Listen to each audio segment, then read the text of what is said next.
नमस्कार मैत्रिणींनो, तर आज मी तुम्हाला दाखवणार आहे की हा आपल्याकडे एक बेस आहे। या बेसवरती वेगवेगळ्या रांगोळ्या ठेवून तुम्ही कशा नवीन नवीन रांगोळ्या तयार करू शकता। चला बघूया। हा एक बेस आपण जर मध्ये ठेवतो आहे,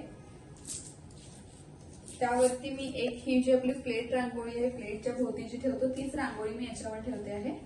आणि वरती जर मी एक पिकॉक ठेवते आहे, बघा किती सुंदर अशी एक रांगोळी आपली तयार होते आहे।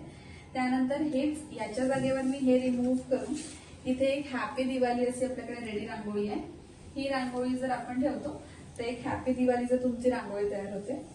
त्याच व्यतिरिक्त अजून जर आपण एक मोर असे आमोरासमोर असलेले मोर जर आपण इथे ठेवतो, तुम्ही बघू शकता, ही पण एक रांगोळी तुम्ही इथे ठेवू शकता। त्यानंतर याच्याशिवाय हा वेलकम हँड वाला जो आपला हात आहे तो इथे ठेवून परत इथे तुम्ही हॅपी दिवाळी ठेवू शकता।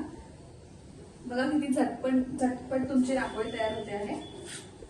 त्यानंतर एक साधं कमळाचं फूल जरी तुम्ही मध्ये ठेवता आहे, ठीक आहे, याच्या खाली पण तुम्ही हॅपी दिवाळी लिहिता आहे, तर हे पण तुम्ही करू शकता। त्याशिवाय ही जी दोन आपले प्लेटच्या भोवती आपण ठेवतो ते जे फुलं आहे ती तुम्ही अशी अपोजिट डिरेक्शनने ठेवली तरी तुमची रांगोळी तयार होते।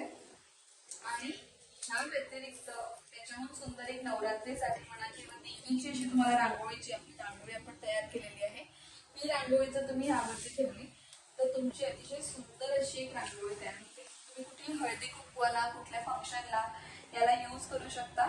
जो आपला रेडी बेस आणि एक रांगोळी असं मिळून एक छान रांगोळी तुम्ही तयार करू शकता।